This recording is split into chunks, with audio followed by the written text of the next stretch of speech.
Good evening, welcome to Axiom Flux. It's season 4, episode 8, the 31st of 12/17, and it's New Year's Eve.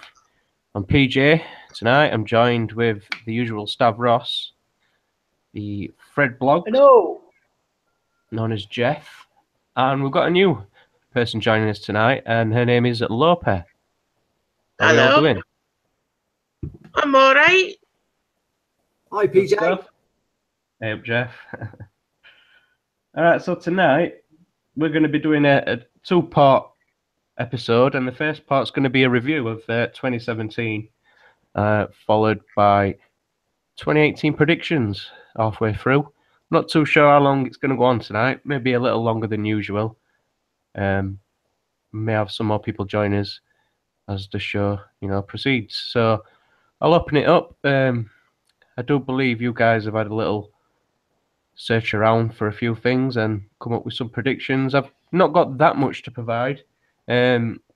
Although I did listen to last year's talk that we did for predictions for 2017, and I did find it very interesting as the year went through, and I listened back and saw many of you guys, Ian and James as well, who joined, discussed and touched on a few things that actually came to light. So let's see if we can do what you guys did last year.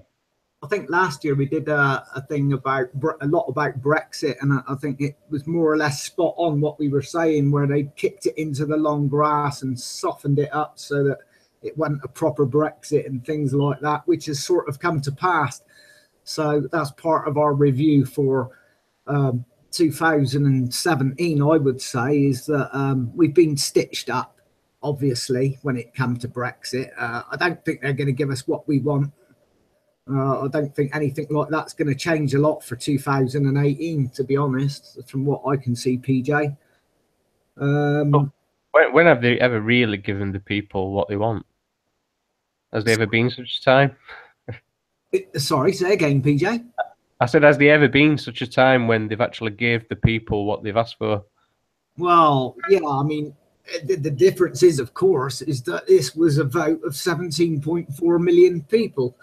And so if they're not giving us what we're asking for, when it's a case of a referendum, which is a type of direct democracy, then it's pretty bloody disgraceful, isn't it?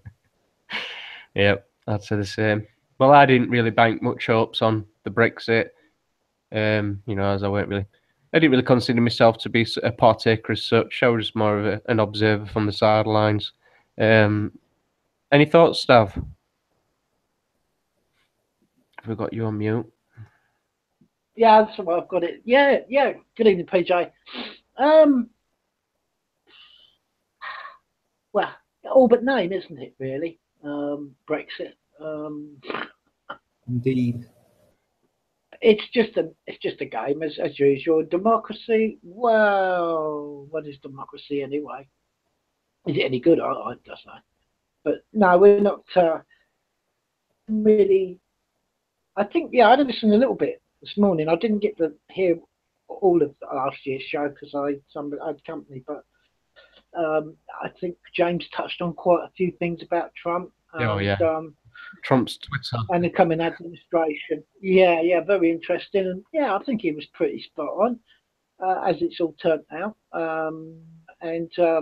It's funny you should mention what you were mentioning about Trump there. To summarize last year, I watched a video earlier on. It's by Al Jazeera, so I don't know how much sort of truth you can, how much confidence you can place in that.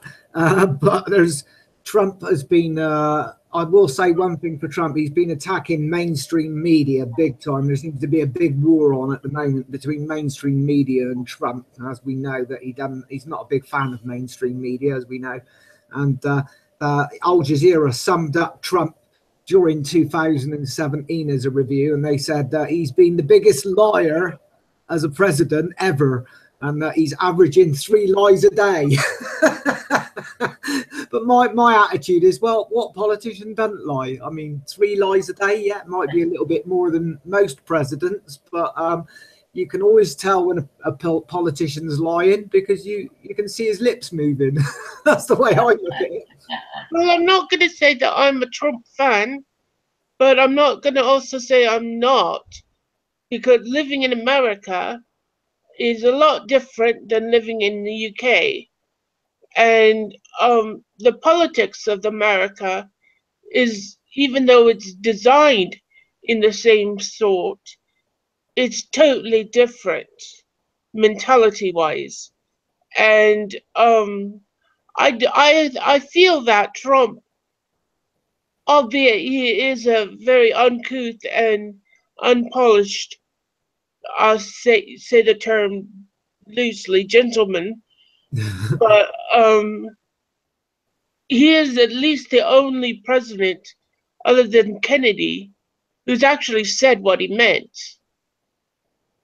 And well, I would say Lincoln as well, because he's trying boldface in front of you and saying what he's trying to do, even though he's up against a wall of Obama segregation lovers and people who just want to hate. Well, I think Lopi, I think what he's done at least is he's brought the different players and actors there is in the American administration, like the Clinton Foundation and George Soros and all the rest of these people that do have a kind of deep state or whatever they want to call it, the shadow government. At least he's brought that to the mainstream. Whether they want to drink the water or not, that's another thing, or whether they just want to. But at least he's opened the can of worms, which is what J.F. Kennedy did do. He paid the ultimate price for it in a lot of ways. But at least, like he has, like you say, he's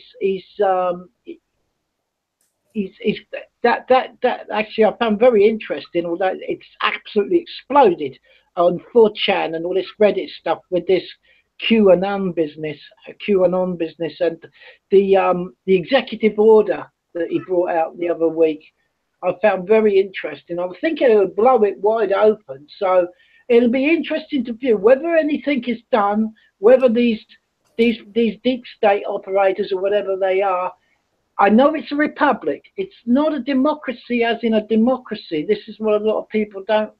You know, if you run on a constitution and its amendments, and it is a republic. Am I right, Lopi? So it's a little bit different to the games we have over here. It is a lot different than a monarchy or anything of that major nature. We do in America, we have laws set, albeit that there is a million laws. Some of them aren't held up anymore in court, like the gum tax, or the window tax in England.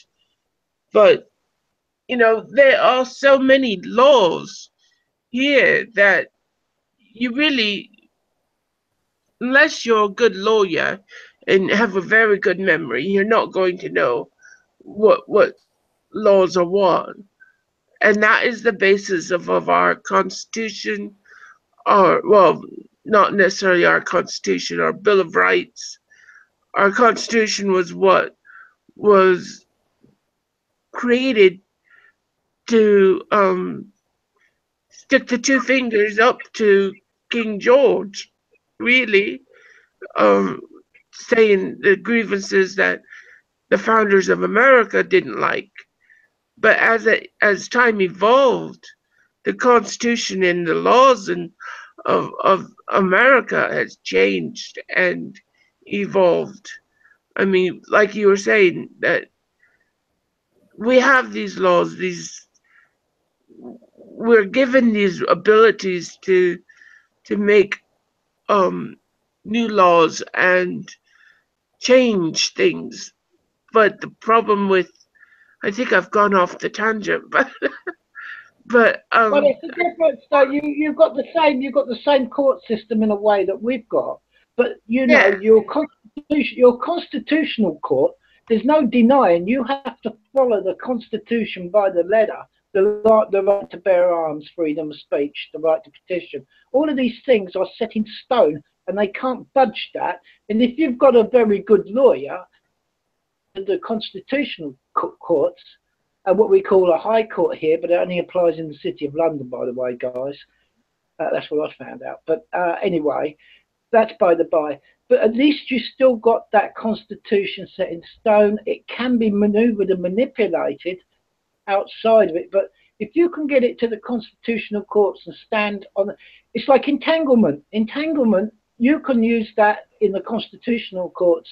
Any of these companies like the Clinton Foundations, if they've got anything to do with this stuff that Donald Trump put in his executive order about human rights the other week, and which the Clinton Foundation comes out in several parts of these overseas banana republic leaders who committed human rights crimes and diabolical human rights crime, from people trafficking to sex trafficking to murder and all the rest. He is involved in that by entanglement. I think they are as guilty against, against that and that's one thing executive order. And that's one thing that I think that that the president is very good at, being not having a politician's political background. He's a businessman, and everybody fails to remember that he's a businessman. Clinton was a politician. She grew up in the court. She bleeds. She doesn't bleed blood by any means. She bleeds politics. She was a lawyer. Her husband was a lawyer. Every president we've ever had, other than, well, even Lincoln was a lawyer. They all have that in their system, that bit of thinking, the way of thinking. You know what? Actually, Trump is a businessman, and with him being a businessman, you have to remember that you have to look at the country as a business, and that's what he's doing. I think you're not going to get gold from a silver mine.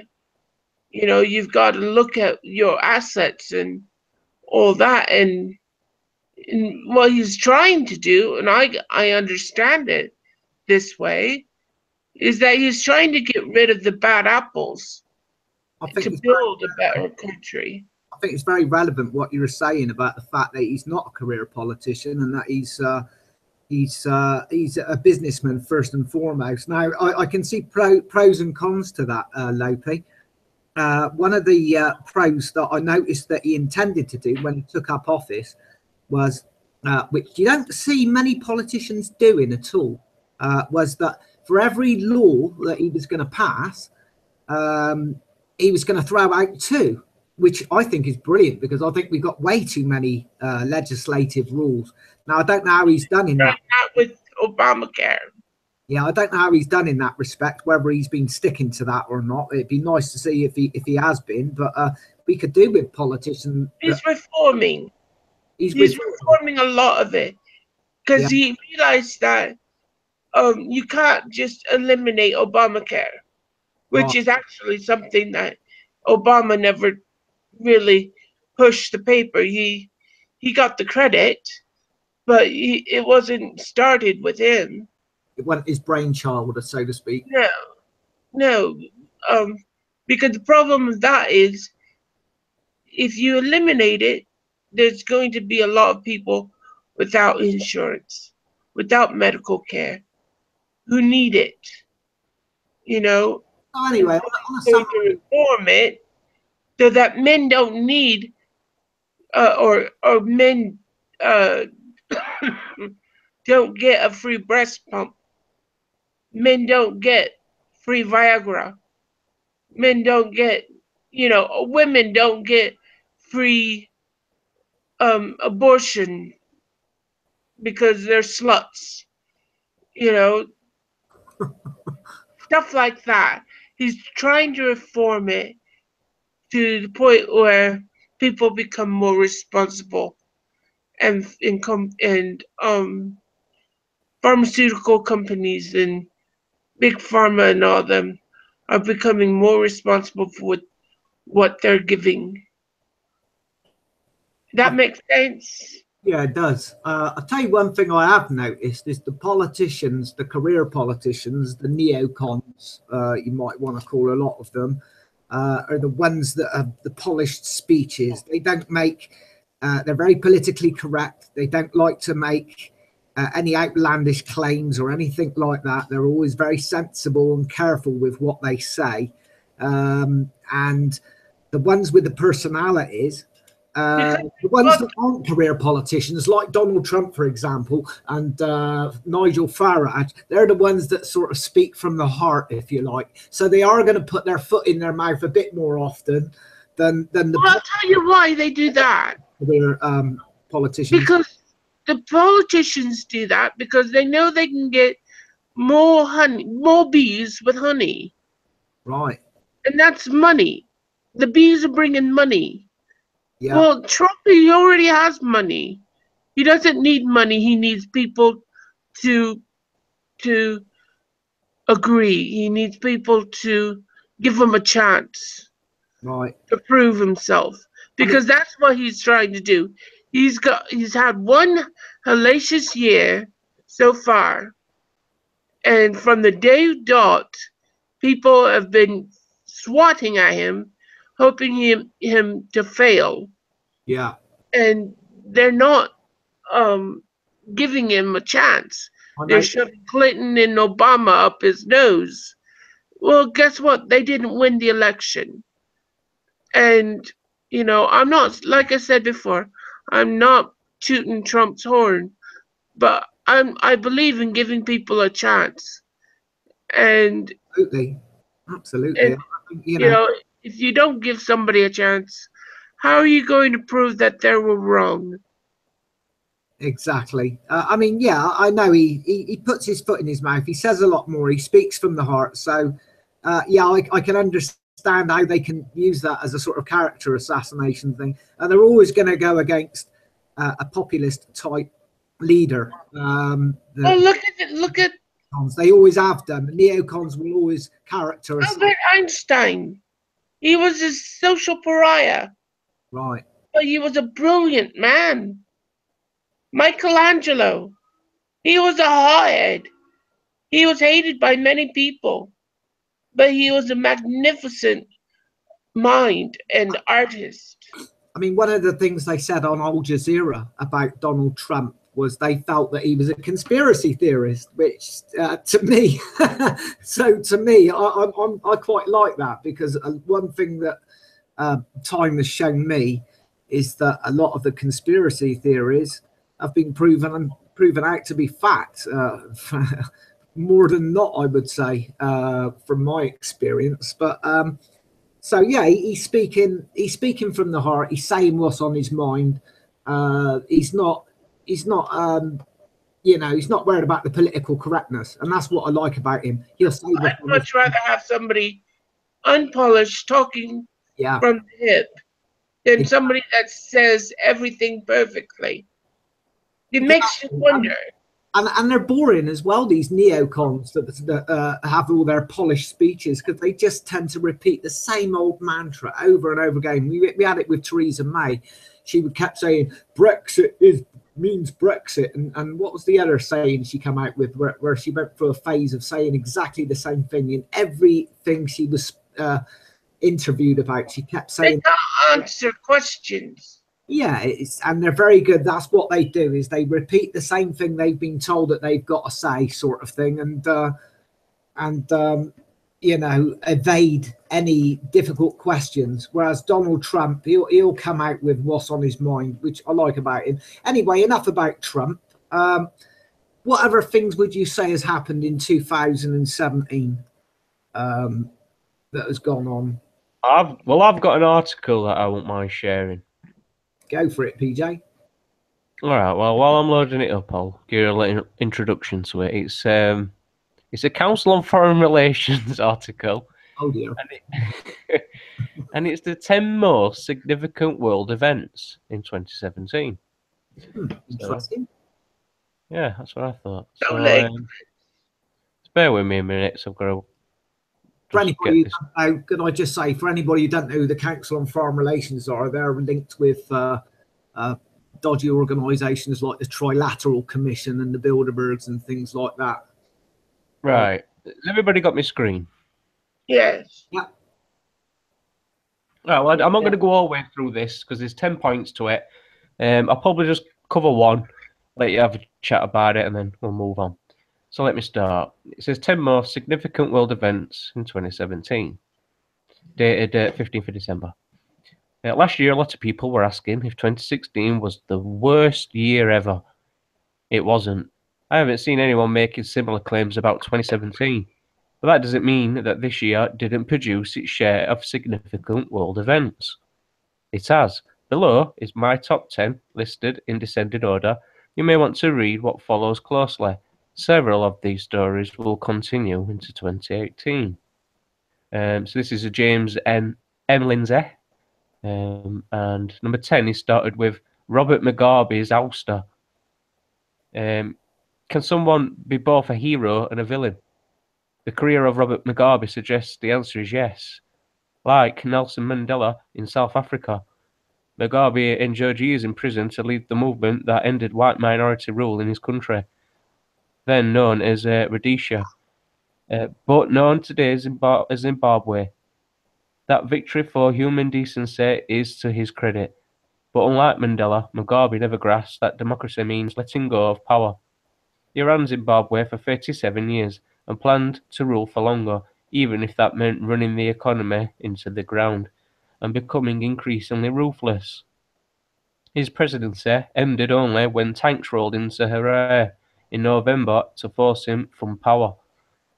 The trigger was his decision to shove aside his vice president, Emerson Mnangagwa, in favour of his wife, Grace. The 75-year-old Mnangagwa, can't pronounce his name, so just, have a laugh at that, had been Mugabe's associate for more than half a century. Rather than go quietly, the man known as the Crocodile, because of his ruthlessness, struck back. Mugabe quickly lost the support of his party, the Zimbabwe African National Union, and after some hesitation, finally resigned. Zimbabweans rejoiced at the news of his ouster, and Mnangagwa promised to hold new elections next year based on his early decisions. However, the new boss looks a lot like the old.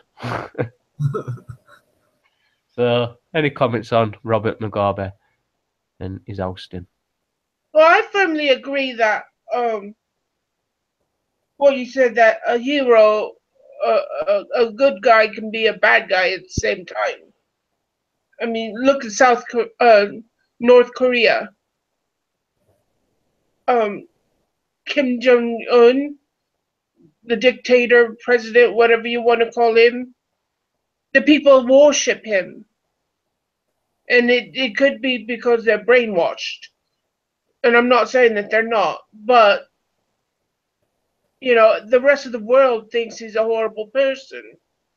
Yes, he does atrocities, but is it possible he does something good for the people there? I think you're quite Well, he must do, because I've had this debate with people before, and I think, well, if he's that bad, there'd be nobody left to survive by now. Surely he would have killed them all. Yeah, exactly. I mean, I think you're quite right, Len. Everybody has a propensity to good and evil. I think we're all a mixed bag. Well, most of us are a mixed bag. I don't think there's anybody who's totally corrupt or totally a hero. I think they're all a bit of a mixed bag. That's the way I see it. I mean, look at in history, Vlad the Impaler. He was a horrendous man, but very horrifying. But you ask anybody in Hungary, in Romania, about him, he was awesome. He was what dreams were made of.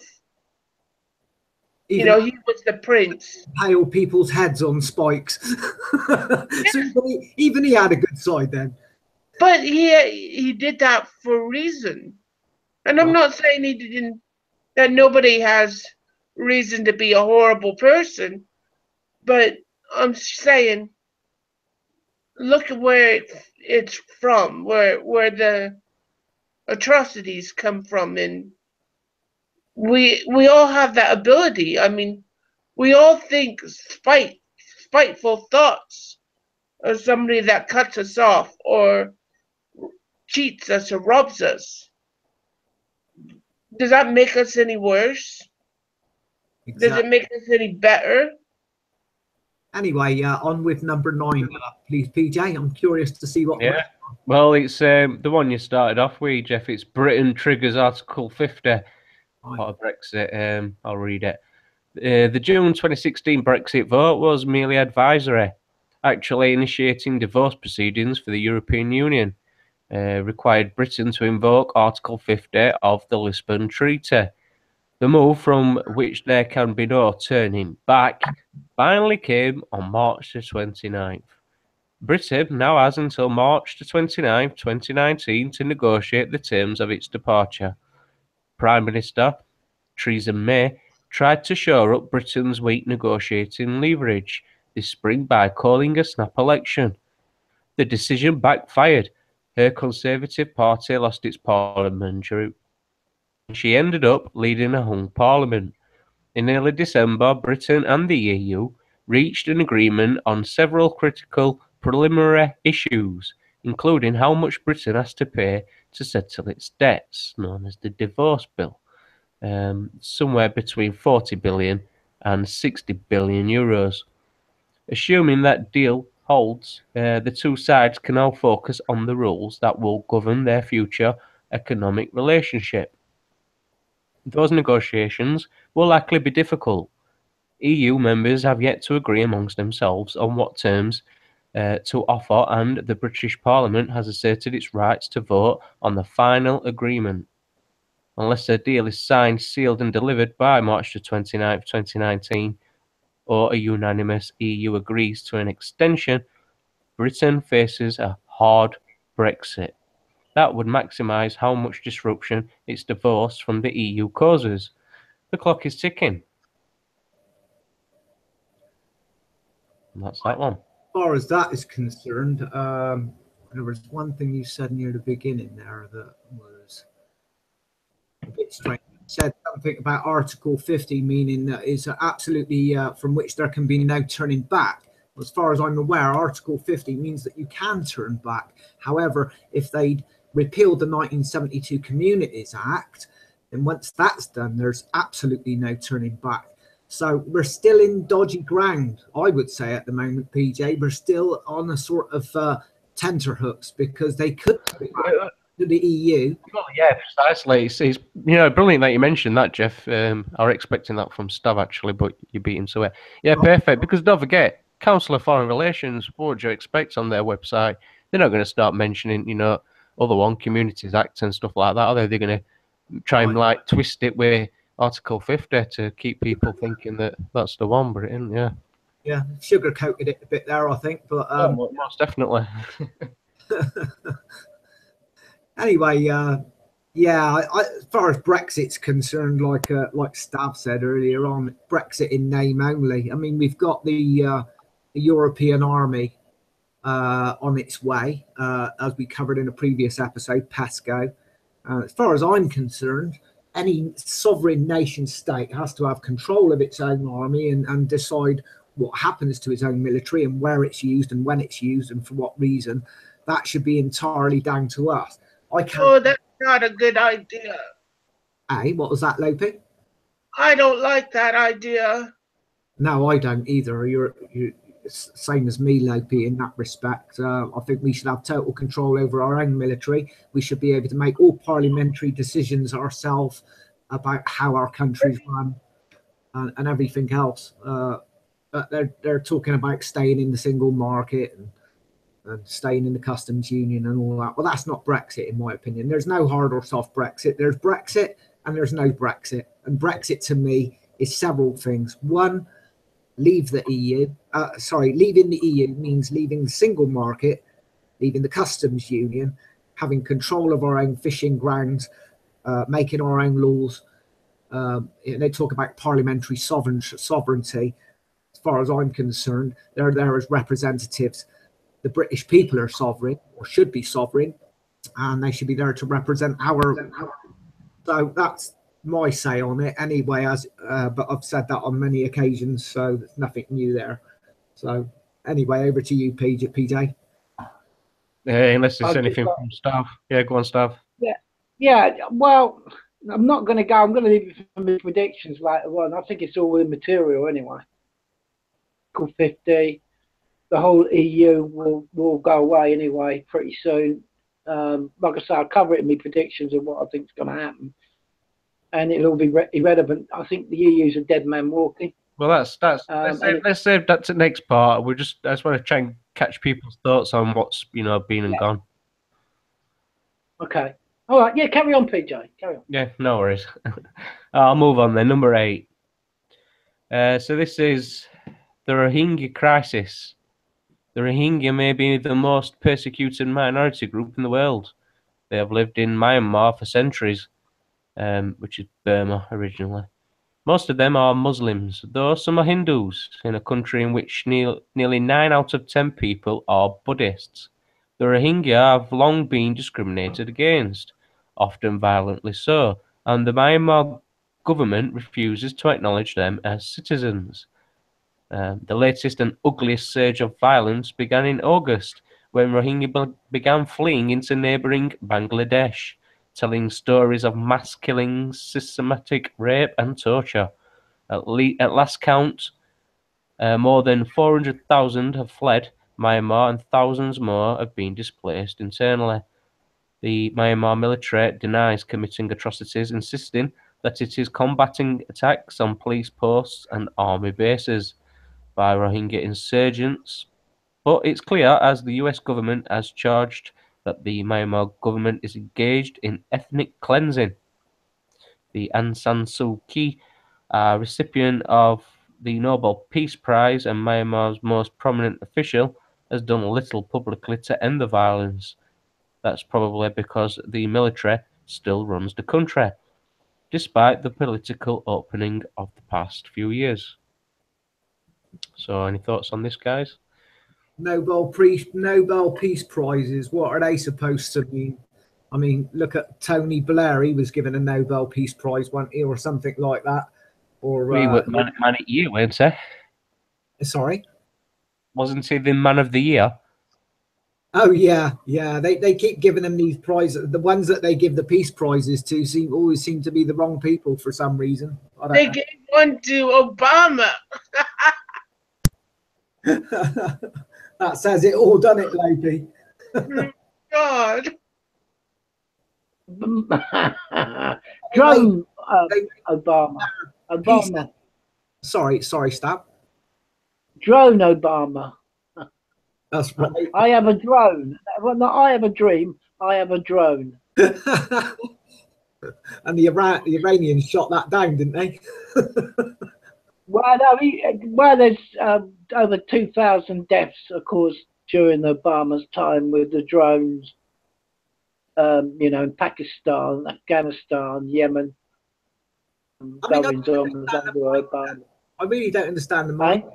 I don't understand the mindset of these people. I mean, making Tony Blair a peace envoy, Nobel Peace Prizes mean absolutely nothing. The same as, can I just say? This Rohingya,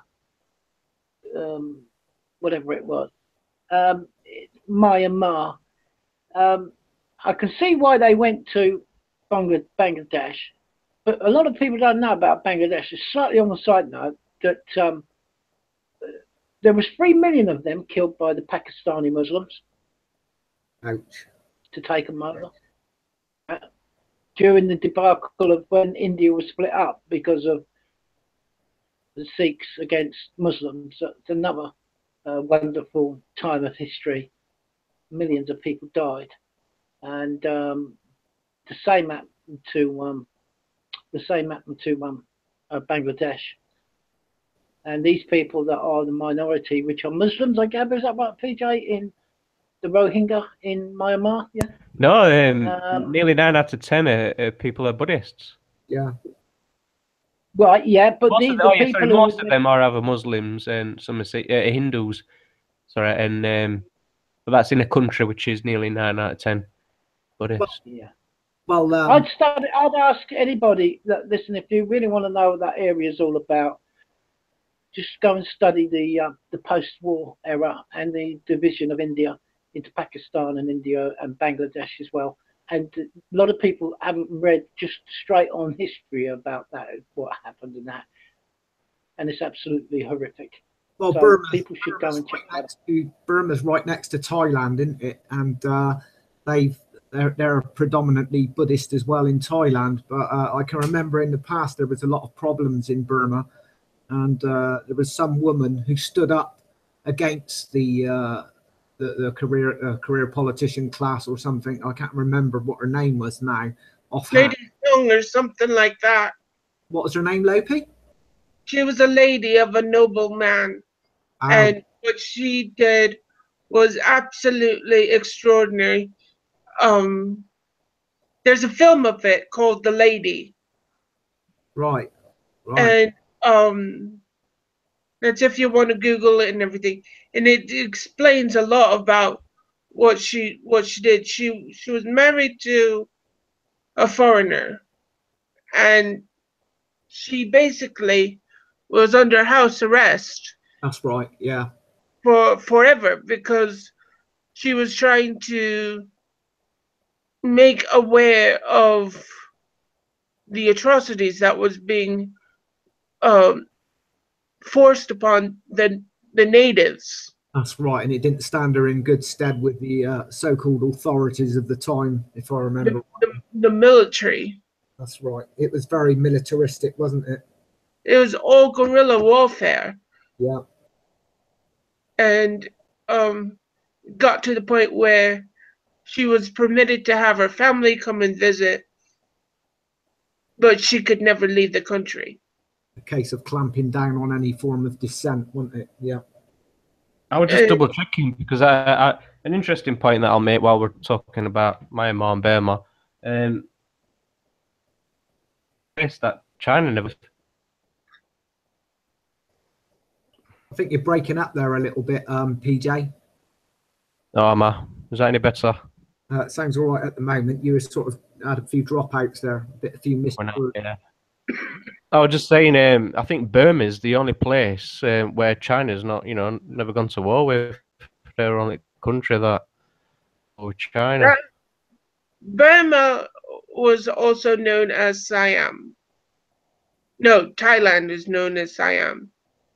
Burma was in Thailand. We're always fighting with each other. Yeah. And Thailand or Siam had the backing of India and China.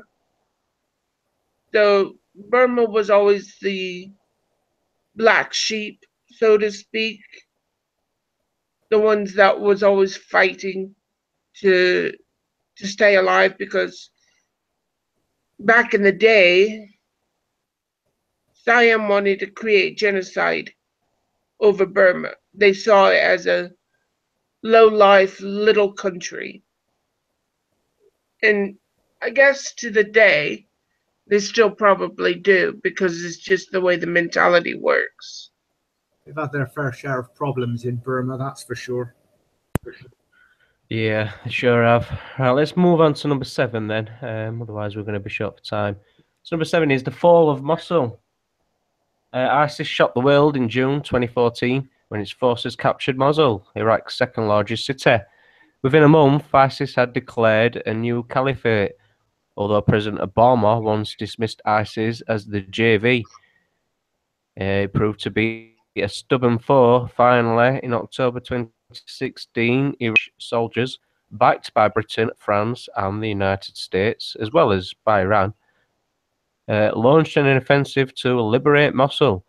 In June 2017, after a 3-year-long occupation, the city was finally liberated. The cost was high. Perhaps as many as 40,000 civilians died in the fighting, and another million displaced. The city itself was devastated and will take years to rebuild. Unfortunately, the liberation of Mosul did not resolve the divisions that bed evil Iraq.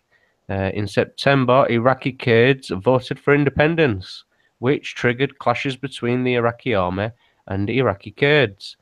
The Iraqi government, with the help of Iran, seized control of the oil-rich province of Kirkuk from the Kurds. By the same token, the loss of Mosul didn't mean the demise of ISIS. The group has a cyclical history, waxing and waning in strength over time.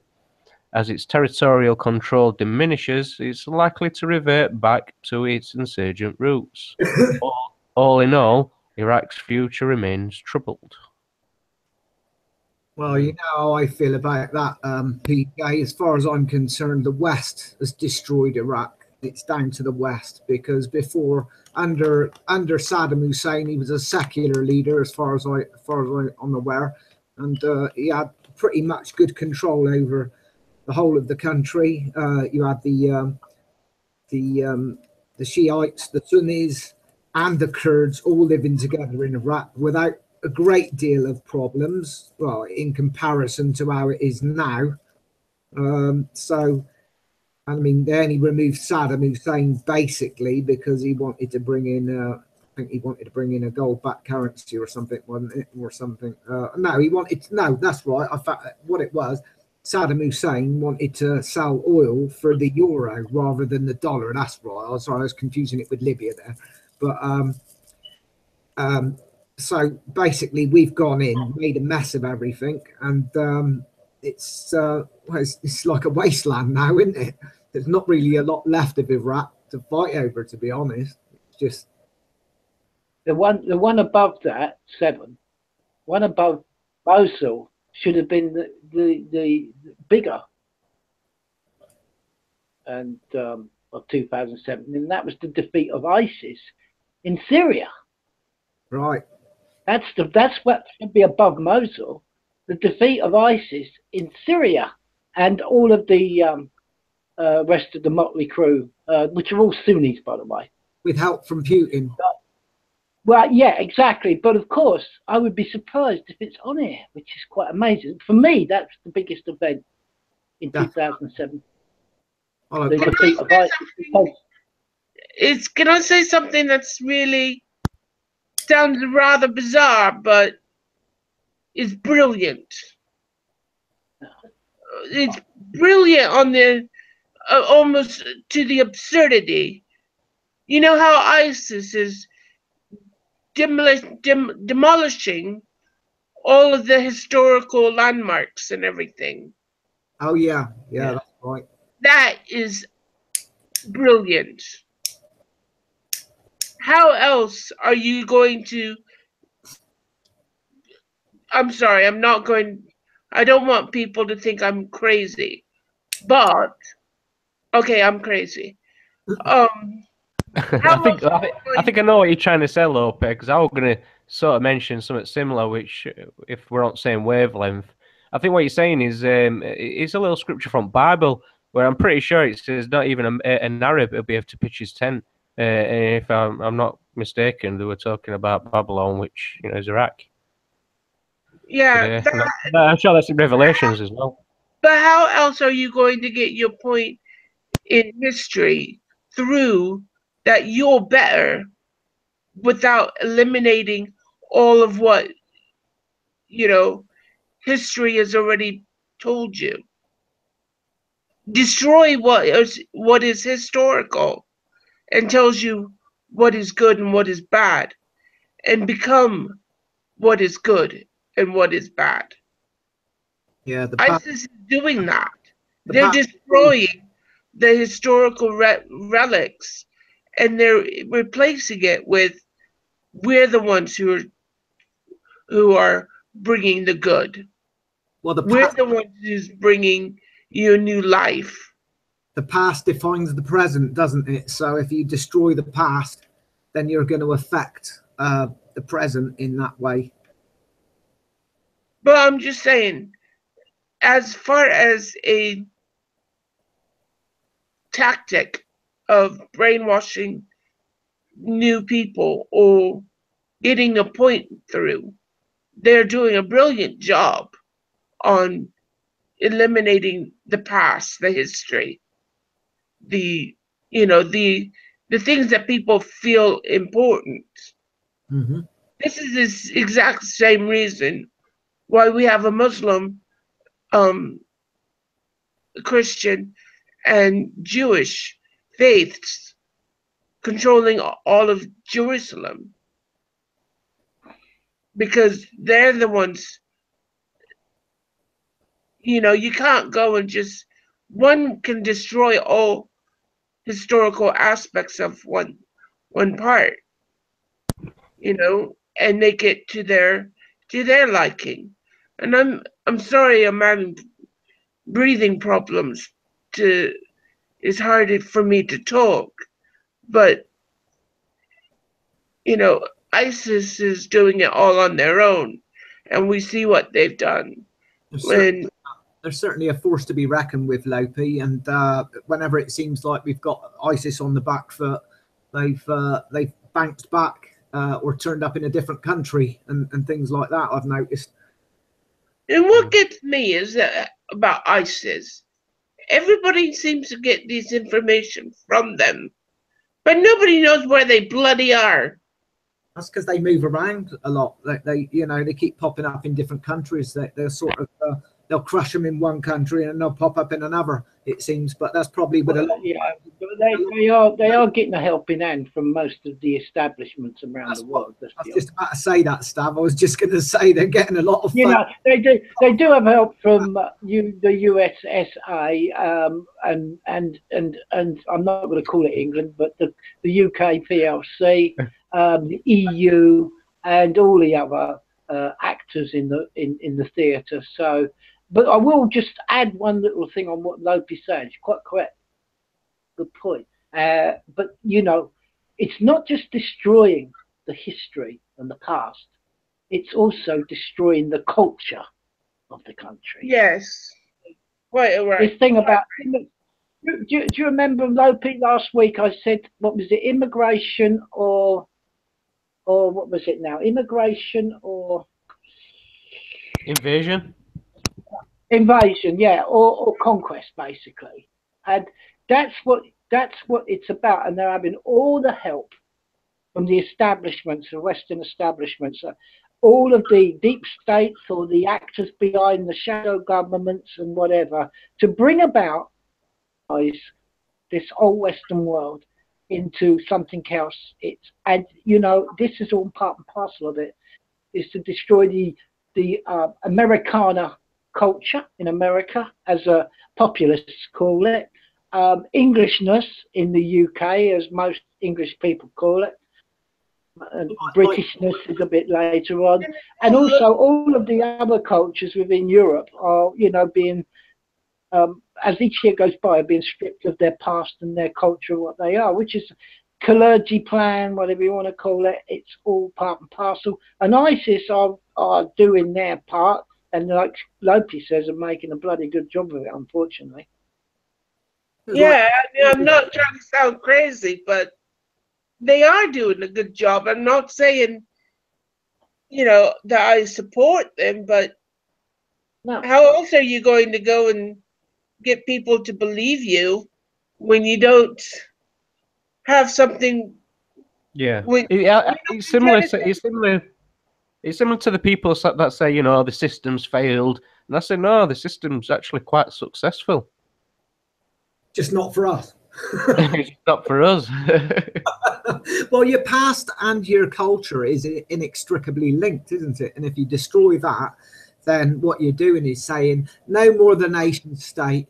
Let's roll everything into a sort of society with no diversity, national diversities, and things like that. It's all part of the same agenda, isn't it? Worldwide, it seems at the moment. Yeah, well, it's what it is. In America, it's Washington. In England, in England, and the UK PLC, it's the City of London. In Italy, it's the Vatican. Yeah. So these are all big cities, and they're all pretty much independent from the surrounding country. And you've got to ask the question why, you know. And all of this, the radical Islamists, as some politically correct people call them, are being helped hand over fist, obviously, for Maybe you've the just. agenda of what this world wants. I think. Let's throw a wrench in the system here.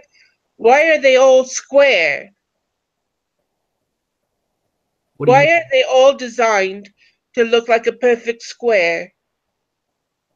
Oh, right, I haven't noticed that. I was just going to say, though, I thought Stav hit the nail on the head there, and a possible solution, maybe what it is, the three independent states, the Vatican, Washington, D.C., and City of London, maybe we need to destroy the culture of those places to cure the sort of malady that the world's under at the moment. It has a lot to do with the Freemasons. Oh, yeah, definitely. But other than that, they could have made it any hodgepodge shape. But the three major cities, countries, can be run as a country, are sovereign as a country. They're not a part of, they're not a state or city. They're their own individual, Yeah, like, their own flag. country. Well, they've got their own flags. They've got their own laws. Police. Their own. For the man, police. Yeah. Let's move on then, guys, because we're shorting on time. Number 6, Mohammed bin Salman remakes Saudi Arabia. Saudi Crown Prince Mohammed bin Salman, MBS for sure, is a young man in a hurry. Back in June, his father, Saudi Arabia's King Salman, made the 32-year-old his heir after disposing the previous crown prince. The king's nephew and MBS's cousin, Mohammed bin Nayef. MBS immediately got to work. His vehicle for remaking the country is Vision 2030, a 2-year-old initiative that seeks to modernize Saudi Arabia's economy and society. The idea is to prepare the country for a post-oil future and to loosen its conservative social structures. That's supposed to be. But the former goal has Saudi Arabia proposing to take its state-owned oil company, Saudi Aramco, public, while the latter has it allowing women to drive.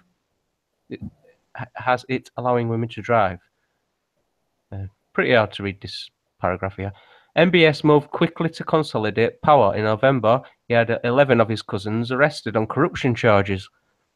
Their jail cell was a Ritz-Carlton. President Trump applauded the move, but MBS isn't only looking inward. He is moving aggressively to counter Iranian influence in the region.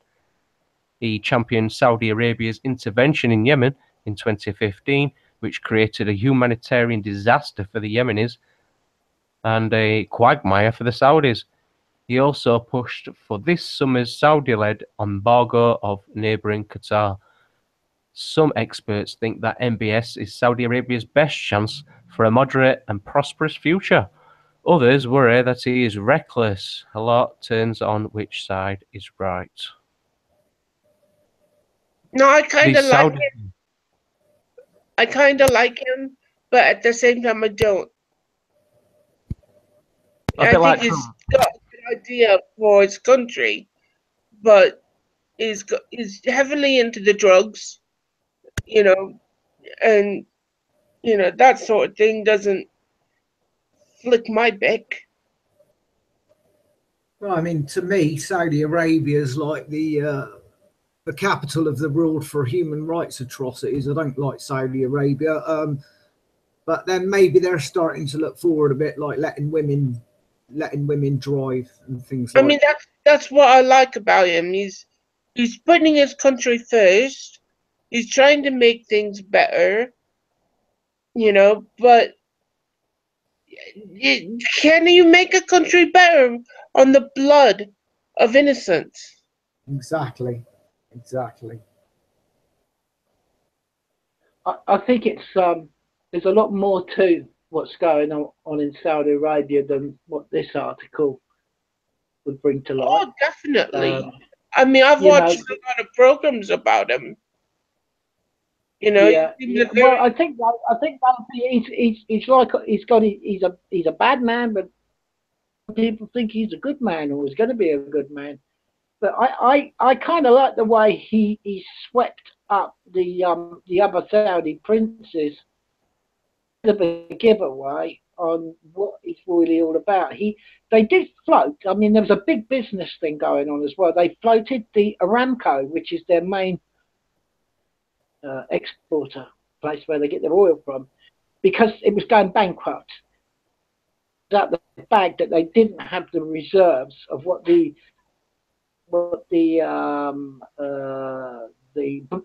shares were worth, what they were saying. So he had to do one or two things. He either had to go with it and basically lose control of his own oil and oil company, what was left of it and what is left of it, or he could get money and, basically a big oil company, if you like, their own whatever. So I think the arresting and also letting some of them go now, with, provided they give them 70% of their fortunes, because a lot of these princes have got a lot of money, a hell of a lot of money, and the big players in the world as it operates. One particular guy that doesn't get mentioned too much, and everybody knows him, that he did arrest, and I'm not sure if he's let him go yet, was Prince Bandar, or Bandar Bush as they call him. Now, there's a lot of links between the Bush family and Prince Bandar with the narcotics that comes out of Afghanistan. And it is allegedly one of the main sources for financing the radicals and the Islamic movement like ISIS. It's a big money thing going on there. And I wouldn't be surprised if Prince Salman has got his hand on it now. So, I mean, take from that what you want. But there's a hell of a lot, though, Pete, that we're not going to know. And, of course, they've got this new city plan. What's it called? NEO or something? Sounds a bit suspicious. They want to build this big super city that's bigger than New York. Yeah, they want to buy something. So there's a lot going on, and there's going to be a lot more going on in 2018, which we'll get to. I'll put it back to PJ because I think he's got a few more to go down the list, and we're running out of time a bit. So I'll put it back to you, PJ. Yeah, no, I do want to get your thoughts and comments. So I don't want to allow you time to speak, but to get everything done in tonight, I need to move on.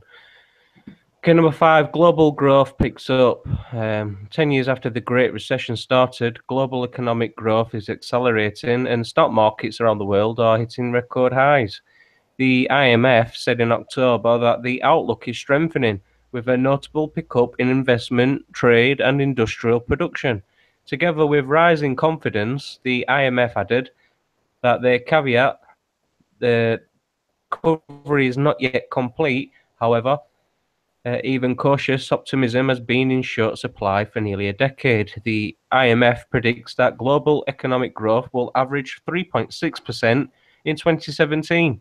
That's a percentage point higher than in 2016. The Eurozone has been a particular bright spot. Growth there is at a 10-year high, and unemployment is at a 9-year low. The US economy grew 3.3% in the third quarter of 2017, a 3-year high, and unemployment is the lowest it's been since the year 2000. Over in China, looks to be beating its target of 6.5% growth in 2017, though it continues to face risks. Even Russia, which has struggled for several years because of low oil prices and sanctions over Ukraine, is seeing modest growth. The big question is whether good economic news will give a political lift to globalization by tamping down rising protectionists and nationalist impulses around the world. Quick 5 minutes on this, guys. Okay, my quick thought is that the European Union has been languishing as far as growth is concerned for many years behind the rest of the world. Oh yeah, EU's loving it. EU's loved it. I mean, 2017 is probably about the best the EU's done. But next year, according to analysts, economic growth globally is going to slow right down next year. So not a good sign for 2018. One of the things that's going to happen probably is that I would say next year, if I was to make a prediction. No, you've got to save it for later.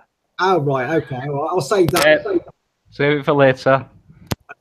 I'll just quickly jump in and say one thing about that whole article. Because if you go and look at the markets and the graphs, you to see why the stock market is being pumped up artificially by the bond market.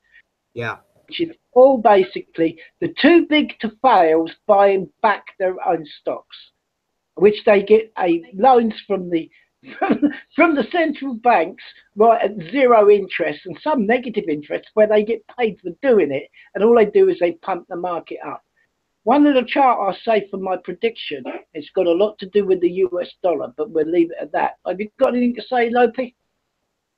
I was going to say that, you know, the number for China, the 6.5% growth, sounds really good, but they're forgetting the astronomical number.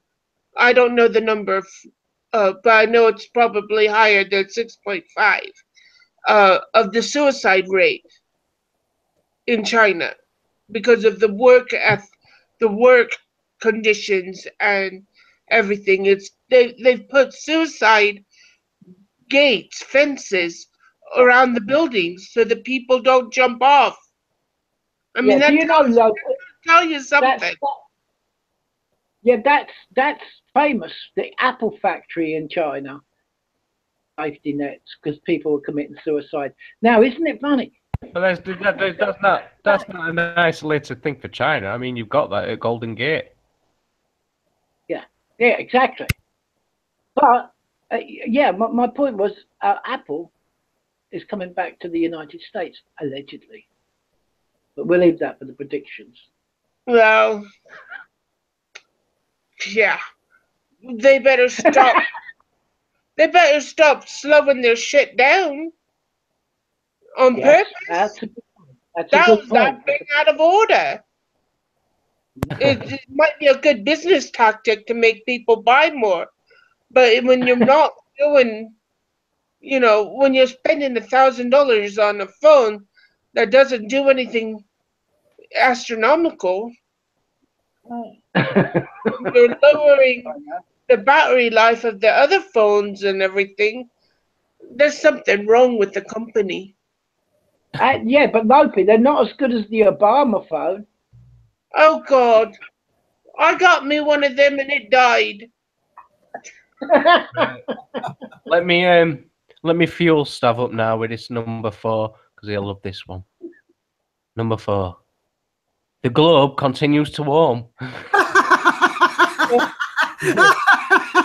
Sorry, folks, I had to laugh at that. You know, I am freezing. how I feel about global warming, Peter. Come on, Geoff, you haven't got to read this out. Hold on. The news is not good. The Earth is getting warm. I can't read this out. Somebody read it out for me. Sorry, Peter. And I'm freezing here. Do I need to read this part out so we move on? Yeah, I'd forget that one. Hey, do you want me to say anything? I don't think. No, Lopi's said it all. Really, she's getting. It's cold there, isn't it, Lopi, or is it warm? Minus 38 in Minnesota. Apparently, it's coldest they've had this year. Still waiting for Yeah, this let's leave hockey stick. What was the name of the guy with the hockey stick? Who was the guy with the hockey stick? Obama's Bush's deputy president, second in charge. What was his name? Gore. Al Gore and his hockey stick. Oh, that's Al Gore, the father of global warming. I think I'll just mention that it said President Trump announced in June that the US would leave the Paris Climate Agreement, and words have been more common than deeds in other foreign capitals. The trend is not our friend. So, as far as I'm concerned, on that subject, I think Trump was absolutely right to leave the the foreign climate agreement thing, whatever it's called, or the Paris Climate Agreement. I think he's absolutely spot on, because he's obviously aware that climate change is a complete load of, as far as I'm concerned, anyway. Well, I'll go no more. The sun we get, the warmer we get. The further away, the colder it gets. You what? Yeah. Scientifically? It's all science. The closer to the sun we are, we have summer and it gets warm. The Yeah. further away we are, it's cold and it's winter. Yeah, that is part of it, because we've got an elliptical orbit around the sun. So you're quite right there. But I mean, it's not even just. And of course, it is the sun that drives temperature change mainly, but it is also to do with the sunspot activity. You're The quite magnetic force from our poles are not going to be that excessive that is going to melt everything. We're not going to burn up in a big fiery lava pit. absolutely, and the CO. We're all well aware of that. And it doesn't really matter if we do, because we can always go to Mars. All right, number 3. I North mean, Korea. all else fails, we'll go into supernova and we'll all die instantly. Right, on with number 3. Go for it, PJ. North Korea defies the world. Successive US presidents have insisted that they would prevent North Korea from acquiring nuclear weapons. They backed that up by offering carrots, imposing sanctions, and threatening military action. North Korea hasn't. My prediction for next year. Wait. We'll save that. Let's get to that. We're nearly just finishing off his review for 2017, and then I'll open it up for your predictions. Let me just clear this up, and then we'll go straight onto that. All right. So 3 months later, it tested a ballistic missile that looks capable of hitting any US city. President Trump says he will stop North Korea in its tracks, vowing that North Korea will be met with fire and fury like the world has never seen, tweeting that military solutions are now fully in place, locked and loaded, and calling North Korean leader Kim Jong-un Little Rocket Man. Trump has also pushed China to solve the problem, while Beijing is taking a tougher line on North Korea. It can't or won't compel Pyongyang to back down. Only military force looks likely to do that, but the cost of military action would likely be steep, possibly even catastrophic. On the other hand, allowing North Korea to remain a nuclear power, posing big risks as well. Washington, Beijing, Seoul, and Tokyo have tough choices ahead in 2018. 2 words: saber rattling. Enough said. I've got 2 words. Mind you, it's not in a opposite way of what you just said. I've got 2 words just on that. Hiroshima and Nagasaki. Yeah. Yeah. Xi Jinping. I'm going to say what I was going to say for the predictions. Yeah, nearly there now, Lopi. Because, that's something very close to what I've been thinking about lately. No worries. I'm sure we'll all be interested to hear that, as well as Stav's predictions as well. And maybe Jeff's if he's got some. Have you got any articles that you needing to show tonight, Geoff? Got nothing at all. No, right, no worries. Just wanted to make sure. All right, so number 2 is Xi Jinping's extraordinary elevation. Not even Adele, with her 5 Grammy Awards, had as good as a year as Xi Jinping, although China blatantly exploits international trade rules. Xi won applause for his January speech at Davos, championing globalization and likening protectionism to locking oneself in a dark room. In April, President Donald Trump featured him at a 2-day summit meeting at Mar-a-Lago and quite noticeably avoided his typical China-bashing rhetoric. In June, Xi won more global accolades for doubling down on his commitment to the Paris Climate Agreement. But his biggest success came in October at the 19th Chinese Communist Party Congress. It was a coronation. Xi was named to his second 5-year term as Party General Secretary. He was also named a co-leader, a title denied to his immediate predecessor, Hu Jintao. The Congress also wrote Xi Jinping's thought into the party's constitution, an honor previously bestowed only on Mao Zedong. And Deng Xiaoping, best of all for Xi, and Congress ended without naming anyone as his successor. When Trump called Xi King of China during his November state visit plus, he wasn't far off the mark.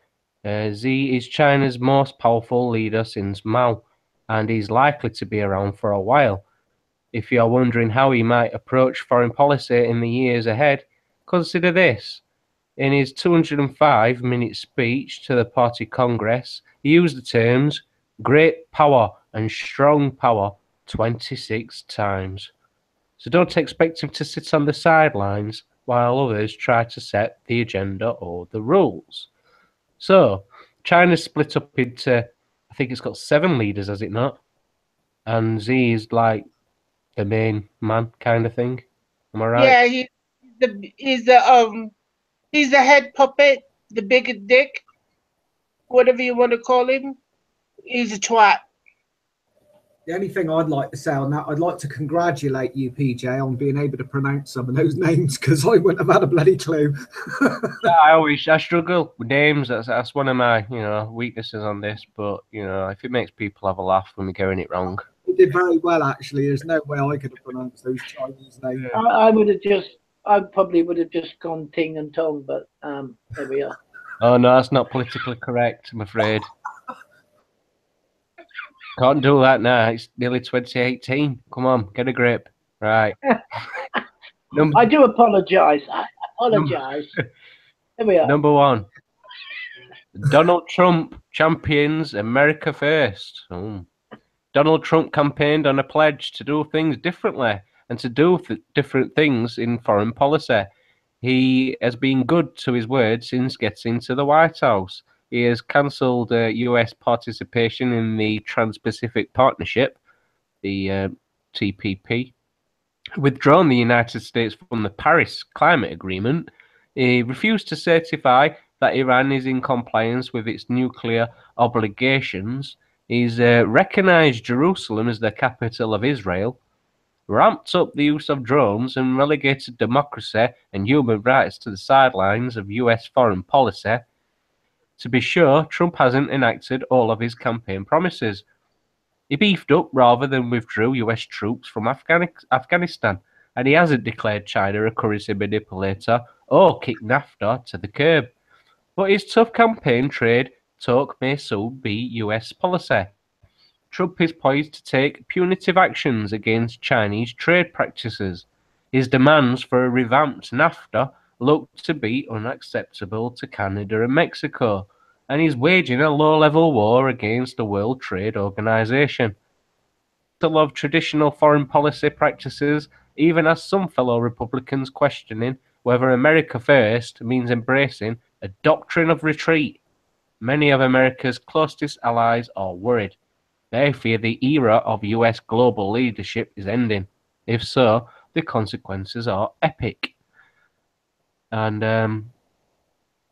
other stories of note in 2017. In January, Antonio Guterres became the 9th Secretary General of the United Nations. In February, Israel announced plans for its first new settlement in the West Bank in more than 20 years. The United States began deploying the Terminal High Altitude Area Defense System in South Korea in March. Violent protests racked Venezuela in April, a critical point in the country's constitutional crisis. In May, Emmanuel Macron defeated Marine Le Pen to become France's youngest president. In June, Montenegro became the 29th member of the North Atlantic Treaty Organization. The G20 met in Hamburg in July and failed to agree on climate action. In August, Britain's Prince Philip announced he was retiring from making official appearances. Russia and Belarus carried out the Zapad 2017 military exercises in September, Catalonia's October independence referendum triggered a political crisis in Spain. In November, thousands attended a far-right nationalist rally in Warsaw. The Australian Parliament voted in December to legalise same-sex marriage, making Australia the 25th country to do so. That's their top 10. And never once did they mention Grenfell Tower. How many other things can we mention that's not mentioned on here? Oh, I did say Syria. Yeah, well, he did mention a bit. There we are. But I thought it touched on Grenfell Tower. I guess it's not big enough for the Council on Foreign Relations, but... One thing I would say, I noticed on that report it did mention the Yemenis, which have been underreported as far as I'm concerned. So that's one good Yeah, thing. that's like the atrocities. Atrocities Why was in Prince Philip so important to be noticed in this? So what? Well, it's more important than Grenfell, according to the... Obviously, I mean, who gives a shit if he isn't going shaking hands anymore? He didn't want to do it in the first place. No, his mum did it with a glove on. Yeah, she clearly didn't really want to do it. Most of the properties that were built in the 70s and 80s, he referred to them as carbuncles. You know, when you mention such tragedies as Grenfell and things like that. But anyway, well, I don't think it's going to look good now because, you know, for monarchy especially, because Philip's quit. Charles doesn't seem to, you know, show any interest. He doesn't really want to be doing much. William's trying to do something, but I don't think he could. He can't. Well, if he did the crown or whatever from Mama, of course he wouldn't be able to have. He ain't doing that. Camilla as his wife. No, he's not going to do that. There's no point. Oh, I this is live. I can't say it, but I would dare say that somebody would not try to hurt Charles and Camilla if they did try to put him on the throne. Well, or at least hurt Camilla. Yeah, but it can't because of faith, you see. Oh, her faith? Yes. I didn't know she wasn't Protestant. No. She's Catholic. Oh, hell no. There's absolutely no way then. I mean... It may be regarded today, Lopi, as trivial, but you know, the Declaration of Rights and the English Bill of Rights. I mean, a lot of people say that they don't exist anymore. So I dare say, in today's climate, millennials, etc., they probably wouldn't give a flying monkeys anyway about any of it. So I guess it's all material. What happened to tradition? I think ISIS made a big impact into that, but anyway. But yeah, was that it, Peter? Sorry. Unless there's anything else you wanted to add on as a review for 2017, if there's all that you've not said, or if I haven't mentioned anything in particular, then mention it now before we move on. Well, the rise of the cryptocurrencies, Bitcoin, and that is absolutely nothing. But absolutely incredible, absolutely incredible. But there's more to say with the prediction. I had bought some. I bought a couple of thousand in 2010, but I lost the key. Steam it. I remember when it came out, Geoff was like, "Oh, we should get into it. We should do it. We should do it." And I was like, "But it's not tangible, you know." But then either is our currency. That's not exactly tangible either, is it? And it's just of course not. Basing year after year, as we've seen. So nothing's changed there. I can't think of anything else, PJ. How about you, Geoff? No, not really a lot to add for 2017. I think it's been a so-so year. Nothing spectacular has happened. More of the same. Society has gotten dumber in 2017. Society as a whole has learned to not think. Yeah. I think we are as a whole, we're dumber. I think smartphones have a lot to answer for that. The people are more interested in the bloody Kardashians than, doing what's right. We've got more things of people videotaping fights and bollocks than people standing up and doing what's right. Yeah, I'd agree with that assertion, Lopi. It seems like everybody's engrossed in their smartphones. There's been a definite rise in stupidity throughout the world. It's really sad. Kardashians, Lopi.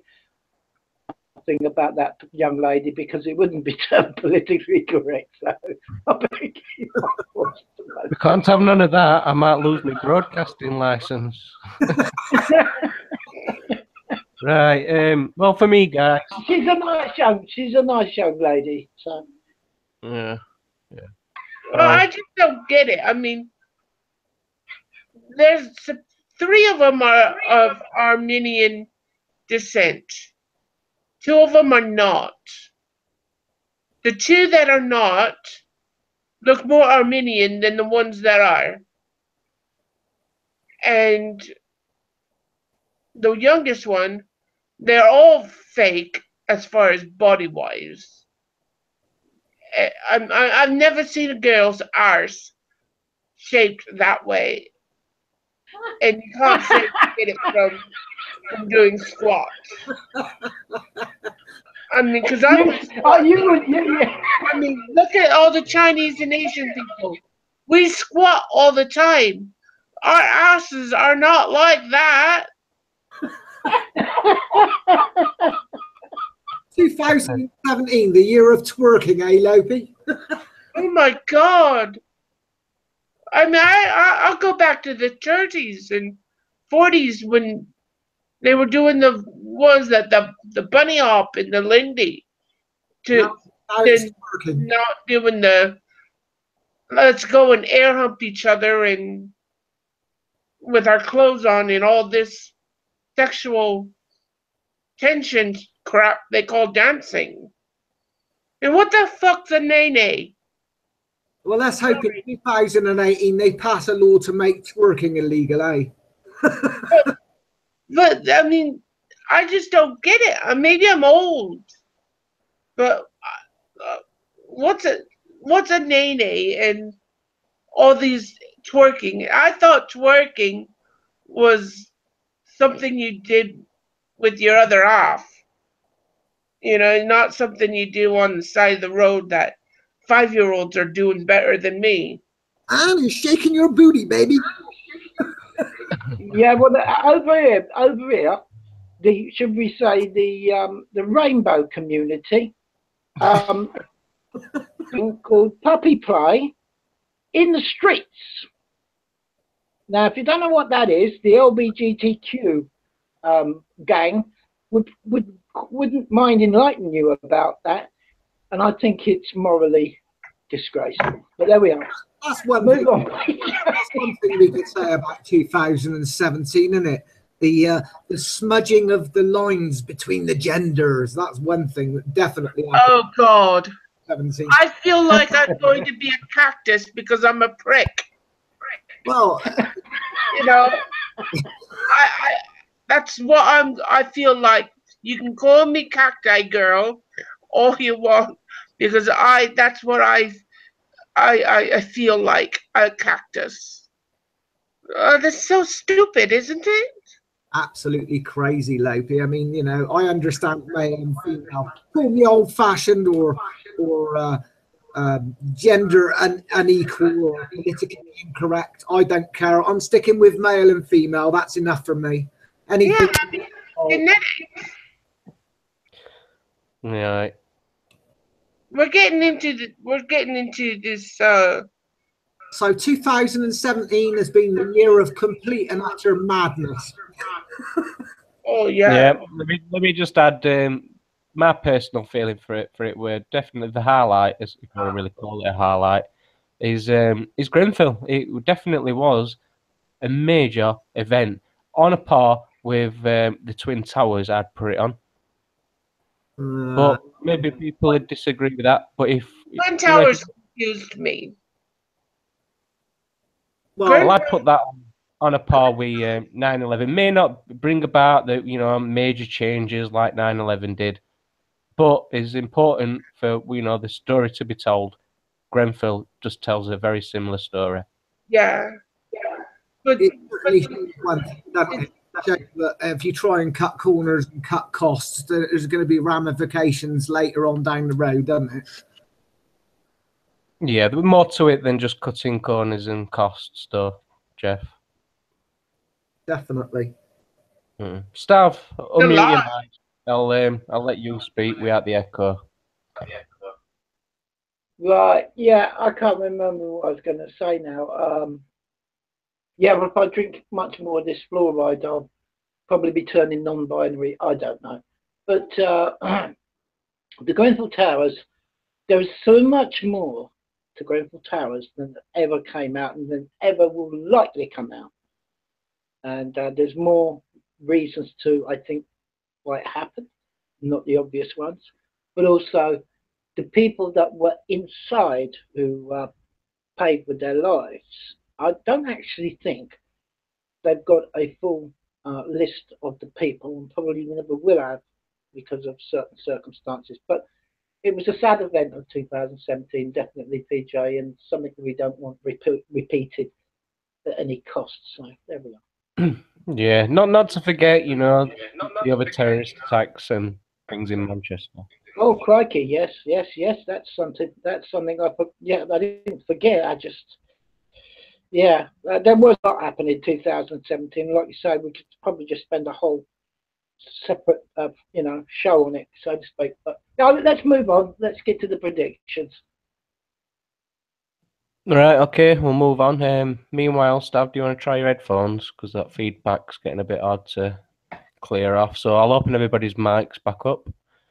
And we'll move on now to the 2018 predictions. Oh, can I start?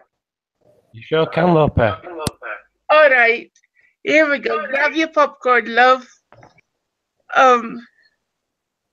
First and foremost, I believe that we will be beginning the Third World War, and the head of it will most definitely be the United States and North Korea. Albeit, I believe that Russia will be like in World War II, flip-flop back and forth. China will probably be a supporter of North Korea because it is the closest and it has more to gain. That's cast rather an ominous gloom over the show, Lopi. Japan will not be so involved with North Korea or China. Can I just suggest, Lopi, that when we do these prediction shows, we do them on the basis that we do intend to look back in a year's time, but from your predictions, it sounds like we're not going to be here to do it. Well, we'll be here, but what I'm saying is, if we don't change things, this is what's going to happen. Because we've already experienced North Korea trying to put missiles over Japan. Albeit they're saying, oh, they were real missiles. They were freaking flying crap over the country. People in Japan were freaking out. That's not something you take lightly. We've seen evidence that they're making missiles. We know that they are doing it. We know who's backing them. I mean, the United States is as far as a global military, it's crumbling. So it's reverting back like all big empires has done in the past. I don't mean to sound doom and gloom, but it looks like hell in a handbag for the next year if things don't get changed. Well, I'd like to add on what you've said there, Lopi.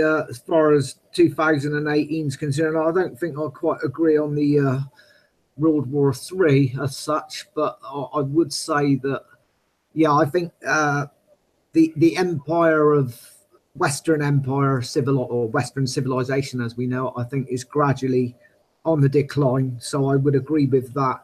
I'd say that in 2018, the global economic prospects are not going to be good. I think the global economic prospects, economies are going to slow down across the world, especially in Europe. I think there's going to be a lot more turbulence in Europe. Well, maybe it won't be World War III, but it's going to be, you know, something with North Korea is going to be quite detrimental to the rest of the world. Possibly, you could be right there, Lopi. I would say that the EU, there's going to definitely be more shifts in the EU. There's going to be, I think people are aware now that the EU is an old model like the Soviet Union, and people have had enough of it. I think that's, we put the first nail in the coffin with Brexit. We may not get Brexit as we want it, but I think other countries are going to gradually start pulling out. Looks very much like Italy has had enough of the EU, and there could be a call for a referendum in Italy, I've got a feeling, possibly in 2018 to get out of the EU. I think that's a very definite possibility. And other countries are starting to say, well, you know, stuff your open door policy, we're not going to have it. Poland's done it, they've said stuff it, we're not having it. I think other countries are going to do likewise, because this open door policy is totally untenable.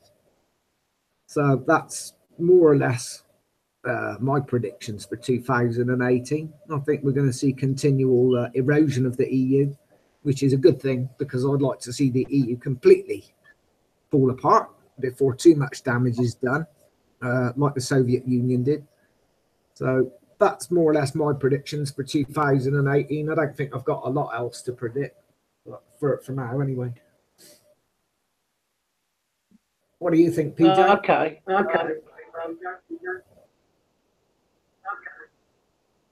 Any better, PJ, or is it still echoing?